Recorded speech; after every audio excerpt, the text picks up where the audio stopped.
नमस्कार, मैं हूं आपके साथ ज्योतिका। आइए रुक करते हैं फटाफट खबरों की ओर। विधानसभा में कांग्रेस के हंगामे और नारेबाजी के बीच कांग्रेस विधायक रमीला खड़िया की तबीयत बिगड़ गई। इस बीच स्पीकर ने आधे घंटे के लिए सदन की कार्रवाई स्थगित कर दी और सदन में डॉक्टर को बुलाया गया। गौरतलब है कि सोमवार को धरने पर बैठे कांग्रेस विधायक मुकेश भाकर का निलंबन रद्द करने पड़ रहे हैं और कानून मंत्री जोगाराम पटेल का इस्तीफा भी मांग रहे हैं।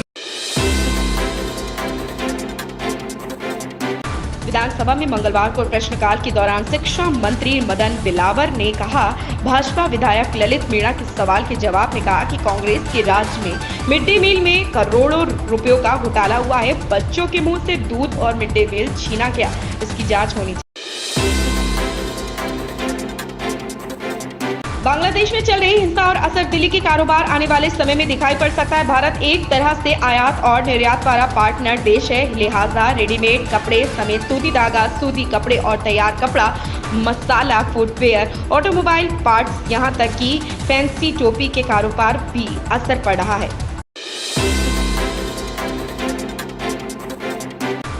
संजय दत्त और अजय देवगन एक जोड़ी एक बार फिर से पर्दे पर दिखने वाली थी, लेकिन अब ऐसा नहीं हो पाएगा। दोनों सन ऑफ सरदार 2 में नजर आने वाले थे, जो साल 2012 में रिलीज हुए सन ऑफ सरदार का सीक्वल है।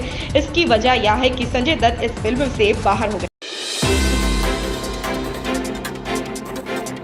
देश में अभी भारी बरसात का दौर जारी है। बरसात की वजह से कई घटनाएं हो रही। दिल्ली में बीते दिनों भारी बारिश की वजह से हादसा हो गया था। एक बार फिर से मानसूनी बरसात की वापस हो रही, लोगों को उमस और भीषण गर्मी से राहत मिलेगी।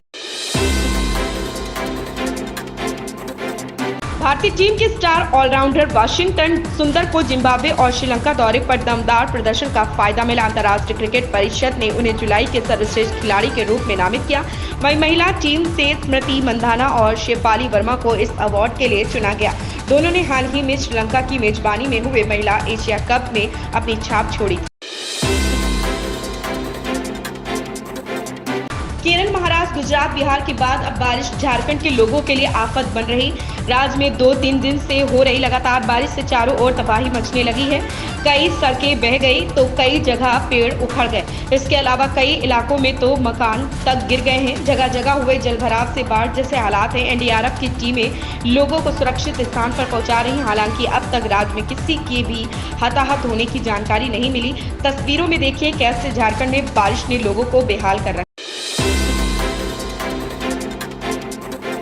हिमाचल प्रदेश के मंडी संसदीय क्षेत्र से भाजपा सांसद कंगना रनौत ने मंगलवार को आपदा प्रभावित, बाढ़ प्रभावित समेत और गानवी क्षेत्र का दौरा किया। इस दौरान उन्होंने प्रभावितों से भी बात की। इस दौरान पत्रकारों से बातचीत में कंगना रनौत ने प्रदेश सरकार पर जमकर निशाना साधा। कंगना ने कहा, राज्य सरकार की हालत सभी को पता है। पिछली बार के विस्थापितों से वादा किया था कि केंद्र से जो फंड आया उससे 7-7 लाख सभी को दिए जाएं।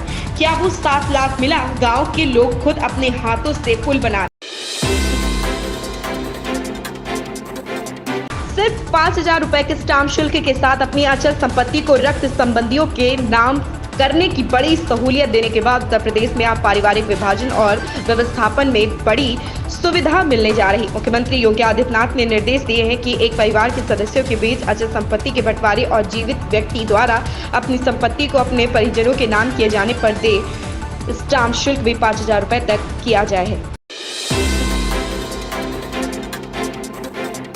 केंद्रीय सड़क परिवहन और राजमार्ग मंत्री नितिन गडकरी ने कहा कि भारतीय ऑटो कंपनियां जल्द ही देश में 100% एथेनॉल से चलने वाली कारों और दोपहिया वाहनों का उत्पादन करेंगी। उनका यह बयान ऐसे समय में आया जब एथेनॉल को पेट्रोल में मिलाकर पूरे देश में बेचा जा रहा।